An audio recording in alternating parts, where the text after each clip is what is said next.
계속해서 욥기를 묵상하고 있습니다. 욥의 친구들의 이야기를 들어보면 그들의 이야기가 틀린 말은 아닌 것 같습니다. 여러분 그런 생각 안 해보셨습니까? 지금까지 12장까지 읽어봤는데 세 친구가 이야기하는 것들을 들어보면 틀린 말은 아닌 것 같은데 이런 생각을 하지요. 윤리와 도덕과 명분에 대해서 명확한 기준을 가지고 친구들은 이야기합니다. 그런데 성경은 그들의 이야기가 틀렸다라고 말하고 있습니다. 욥기는 윤리 법칙이나 도덕 법칙에서 나아가 은혜의 법칙으로 우리를 인도하는 책입니다. 여러분, 은혜의 원인이 있습니까? 지금까지 세 친구들은 원인과 결과, 인과 응보, 이러하였기에 이렇게 되었다. 너희가 욥이 네가 죄가 있으므로 이런 형벌을 받는 거야 라고 이야기하면서 언뜻 들어보면 틀리지 않은 말을 한 것 같지만 성경은 분명히 그들이 잘못되었다 말합니다. 왜냐하면 은혜의 법칙을 말하고 싶기 때문입니다. 여러분, 은혜의 원인이 있습니까? 내가 그럴만해서 축복과 은혜를 누립니까? 그저 전적인 창조주 하나님의 은혜의 선물이 바로 은혜 아닙니까? 법칙에 따라 움직이는 자연신론에서 원인과 결과가 아닌 은혜의 하나님을 말씀하는 책이 바로 욥기입니다. 욥기 후반부 38장 이후에 보면 욥기 창조주 하나님, 온 세상을 창조하신 하나님께서 욥에게 말씀하여 주시거든요. 여러분, 창조는 원인과 결과가 없습니다. 바로 욥기서는 우리에게 은혜의 하나님, 은혜의 법칙을 말해주고 있습니다. 오늘 욥의 친구들은 하나님은 선한 일을 권하고 악한 일을 징계하는 권선징악 행하시는 분으로만 이해했습니다. 자신의 생각에 갇혀 신비롭고 높으신 하나님을 가두어 두었다는 것입니다.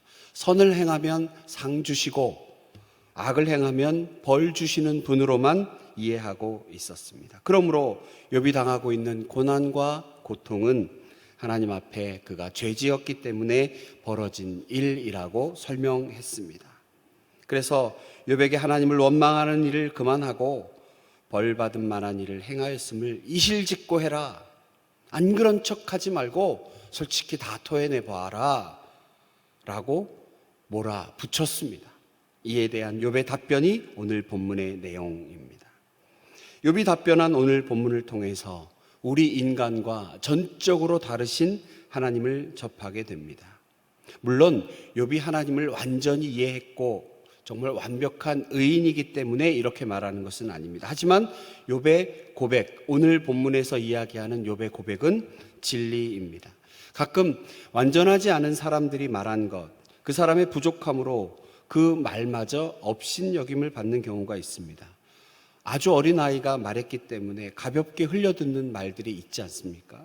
그렇다고 해서 그 말이 진리가 아니라고 말할 수 없는 거죠. 지금 욥은 하나님에 대한 완전한 믿음으로 서 있지는 못합니다. 여러분, 욥기서를 잘 읽어보시면 욥이 처음부터 고통과 고난 가운데서도 잘 참고 인내한 것으로만 끝까지 돼 있지 않습니다. 우리가 얼마 전에 5장에서도 보았지만 욥은 독백을 쏟아냅니다. 저주합니다. 자신의 탄생을 저주하죠. 왜 내가 태어났을까? 이럴 거면 왜 나를 이 땅에 보내셨습니까? 라고 이야기하기도 합니다. 아직 하나님에 대한 완전한 믿음으로 서 있지는 못합니다. 창조의 하나님을 정확하게 100% 이해하지 못하고 있지요. 그럼에도 불구하고 오늘 고백한 욥의 고백은 진리입니다. 먼저 1절과 4절에서 욥은 굉장히 화가 난 듯한 모습을 보입니다. 너희만이라고 복수를 사용하는 것으로 보아 소바알뿐 아니라 빌라스와 다른 친구들 세 친구에 대하여 말하고 있습니다. 너희만 참 백성이로구나. 당신들만 하나님 나라 시민이고 다른 사람은 하나님 백성이 아닙니까? 이방인들이란 말입니까? 그리고 너희가 죽으면 지혜도 죽겠구나. 당신들이 세상에서 가장 똑똑하다고 생각되죠? 혹 당신들이 떠나면 세상에 지혜가 없어지겠네요 라고 비꼬는 듯한 말투까지 보여줍니다. 그리고 욥은 자신에 대한 자신감도 피력합니다. 의롭고 흠이 없는 내가 비록 지금은 비웃음거리, 조롱거리 되었지만 한때 나는 기도의 응답도 받았고 내가 당신들보다 못한 것 없습니다. 이 모습에서 볼 때 신약 성경의 사도 바울의 모습을 좀 봅니다. 고린도후서 11장 5절에 보면 나는 지극히 크다는 사도들보다 부족한 것이 조금도 없는 줄로 생각하노라 라고 말하죠. 욥은 자신의 의로움을 인정받지 못하고 있는 것 때문에 힘들어하고, 바울은 자신의 사도됨을 인정받지 못해서 예수 그리스도의 참 복음이 가리워지는 것을 답답해 했었습니다.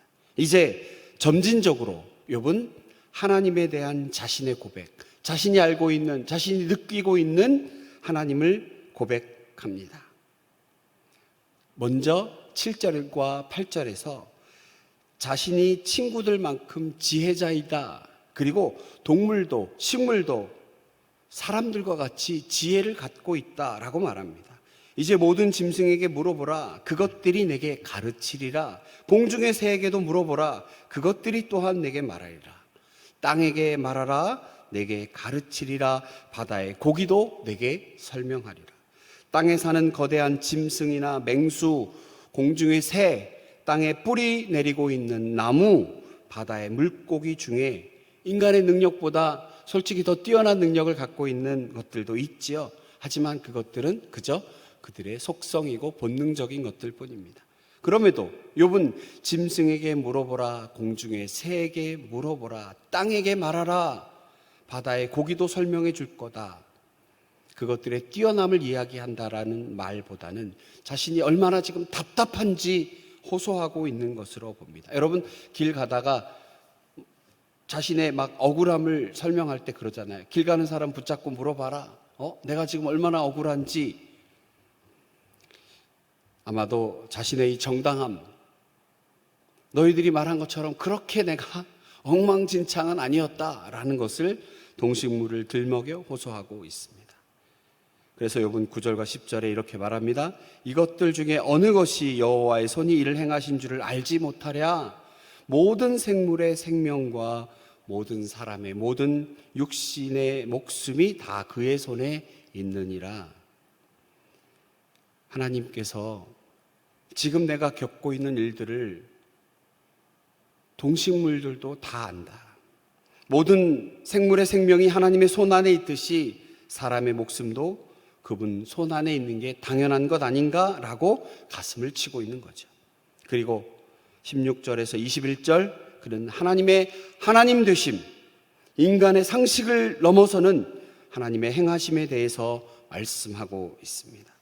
능력과 지혜가 그에게 있고 속은 자와 속이는 자가 다 그에게 속하였으므로 모사를 벌거벗겨 끌어가시며 재판장을 어리석은 자가 되게 하시며 왕들이 맨 것을 풀어 그들의 허리를 동이시며 제사장들을 벌거벗겨 끌어가시고 권력 있는 자를 넘어뜨리시며 충성된 사람들의 말을 물리치시며 늙은 자들의 판단을 빼앗으시며 귀인들에게 멸시를 쏟으시며 강한 자들의 띠를 푸시며. 하나님은 능력과 지혜가 있는 분이라고 합니다. 능력과 지혜가 있다. 그것은 하나님께서 어떠한 일이든 완성해내시는 영원한 능력과 영원히 뛰어나신 하나님이다라고 고백하는 것입니다. 창조주 하나님, 이 세상을 창조하신 하나님에 대한 고백입니다. 속는 사람, 속이는 사람 다 하나님께 속하였다고 합니다. 처음에는 속이는 사람이 속는 사람을 이기는 것 같죠. 높은 자리에 있는 사람이 낮은 자리에 있는 사람을 이기는 것 같고, 많이 가진 자가 적게 가진 자를 이기는 것 같습니다. 그러나 시간 지나고 보면 뒤집히기도 합니다. 하나님께서는 모사들이 법은 몸으로 끌려가게 하시고 재판장을 어리석게 만드신다고 합니다. 인간들이 아무리 지혜를 짜내어 법을 만들고 그것을 집행하더라도 그 안에 얼마나 오류와 빈틈이 많이 있습니까? 분명한 것은 세상의 모든 진리, 그것이 하나님 손에 있고 세상의 모든 권력이 하나님 손에 있다라고 지금 욥은 고백하고 있습니다. 하나님은 모든 것을 세울 수도 있는 능력도 있지만 모든 것을 허물어뜨릴 수도 있는 분이라고 고백하고 있습니다. 그리고 본문은 24절과 25절에 이렇게 증거합니다. 만민의 우두머리들의 총명을 빼앗으시고 그들을 길없는 거친 들에서 방황하게 하시며 빛없이 캄캄한 데를 더듬게 하시며 취한 사람같이 비틀거리게 하시느니라. 하나님께서 지도자의 총명을 빼앗으시면 그들은 길없는 길 갈 수밖에 없고 방황할 수밖에 없고 빛이 하나도 없는 것을 걸을 때처럼 더듬더듬 걸어갈 수밖에 없고 술에 취한 사람처럼 비틀거릴 수밖에 없다. 여러분, 하나님을 두려워하는 리더, 그러한 리더가 세워지기를 우리가 기도해야겠죠. 오늘 본문의 말씀을 하나님과 인간에 대한 한 문장으로 정리해 보면 신학자 칼 바르트의 말처럼 하나님과 인간 사이에는 무한한 질적인 차이가 있다라는 말입니다. 전 세계 모든 인간의 지혜를 모으고 인간의 모든 능력을 다 모아서 하나님과 비교해도 하나님의 지혜와 능력과는 비교할 수 없습니다. 여러분 어떻습니까? 제가 지금 말씀드린 내용에 욥의 고백이 진리 아닙니까? 온 세상 권력이, 온 세상의 진리가 하나님 손에 있다라고 고백한 욥의 고백은 틀린 것이 아닙니다. 그리고 욥의 친구들이 욥을 찾아와 이야기한 것도 도덕과 윤리의 기준에 보면 틀린 이야기가 아닙니다. 자, 그러면 성경은 서로 틀리지 않은 이야기를 한 이 내용을 이렇게 길게 적어 우리에게 교훈하고 있는 내용은 무엇입니까? 바로 이것이 욥기서가 우리 손에 쥐어져 오늘 우리에게 주시는 교훈의 말씀이죠. 여러분, 하나님 나라의 통치에 대해서 크게 세 가지로 구분할 수 있습니다. 지난 토요일에도 잠깐 말씀드렸지만 그 말씀을 드리면서 오늘 말씀을 마무리하고자 합니다. 하나님 나라의 통치라고 할 때는 크게 영광의 통치, 그리고 능력의 통치, 은혜의 통치로 나눌 수 있습니다. 영광의 통치, 거룩하신 하나님, 그 하나님이 다스리시는 영원한 소망의 나라, 예수 그리스도께서 이 땅에 다시 오셔서 궁극적으로 이루실 소망의 통치, 바로 그것은 영광의 통치입니다. 지금 이 시대를 살아가는 우리에게 나타나는, 우리에게 필요한 능력의 통치, 이해할 수 없는 고난이 우리에게 찾아왔을 때 놀라우신 하나님의 능력으로 바로잡아 주시기를 원하는 우리들의 소망이 있습니다. 우리가 이해하지 못하는 세상의 법칙들, 우리 알고 있는 상식과 법칙은 이 길로 가야 하는데 하나님의 능력의 통치, 그것은 저 길로 가라 합니다. 그리고 결국 그 길이 맞는 것임을 나중에는 우리가 깨닫게 됩니다. 우리 삶 가운데 나타나는 하나님 능력의 통치. 자, 그렇다면 이 능력의 통치가 우리 삶 가운데 구체적으로 드러나지 않는 이유는 무엇입니까? 하나님을 원망하고 주를 믿는 그리스도인들이 수천만 명이 되고 대한민국에 십자가가 꺼지지 않고 이 연휴 새벽에도 모여 함께 예배하고 기도하는 교회가 이렇게 많은데 이 세상은 왜 깨끗해지지 못하고 여전히 사탄의 문화가 가득한가?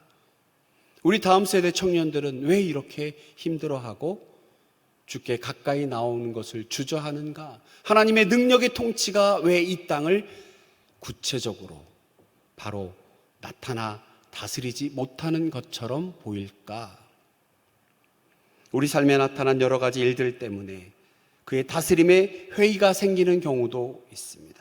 하나님께서 세상을 다스리신다는 것 믿지만 그러한 회의가 들 때 우리에게 필요한 것은 믿음의 한 걸음을 내디뎌야 합니다. 바랄 수 없는 중에 바라고 믿는 우리가 되어야 합니다. 그와 함께 그 걸음의 방향은 바랄 수 없는 중에 바라고 믿는 걸음을 걸어야겠지만 그 방향은 바로 은혜의 통치로 나아가야 한다는 것입니다.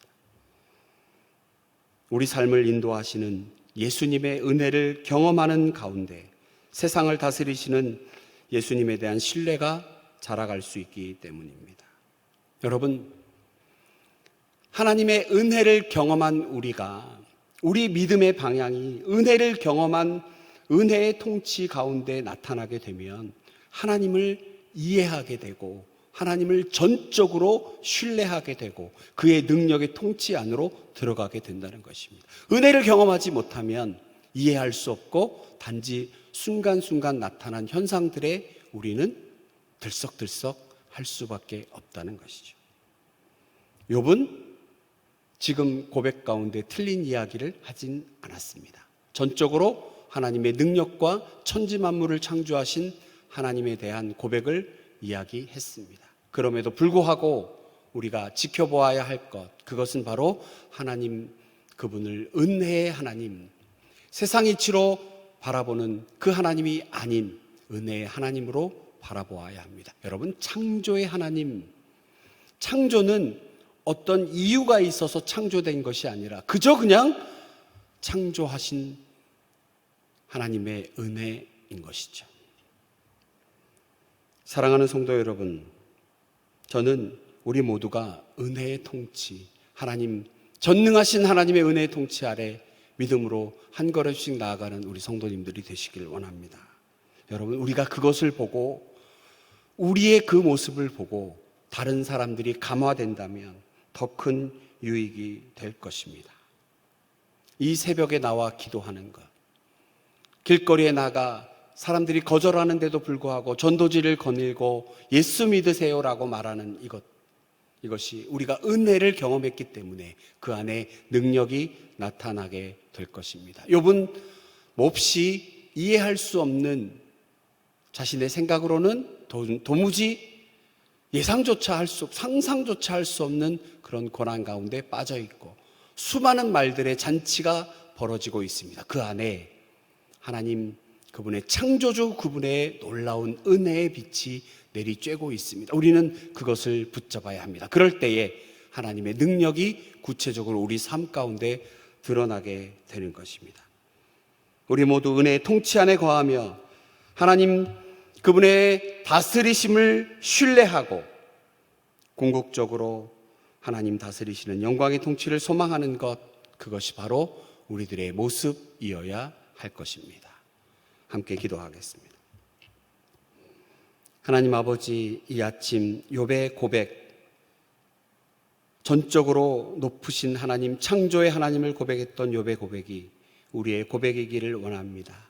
더하여 우리를 사랑하셔서 당신의 아들을 우리에게 내어주시고 십자가 부활 놀라운 복음을 우리에게 주신 하나님의 그 은혜의 통치를 우리 삶 가운데 경험케 하셔서 그 믿음으로 하나님이 우리 삶에 구체적으로 놀랍도록 역사하시는 능력의 다스리심을 경험하는 우리 모두가 되기를 간절히 소망합니다.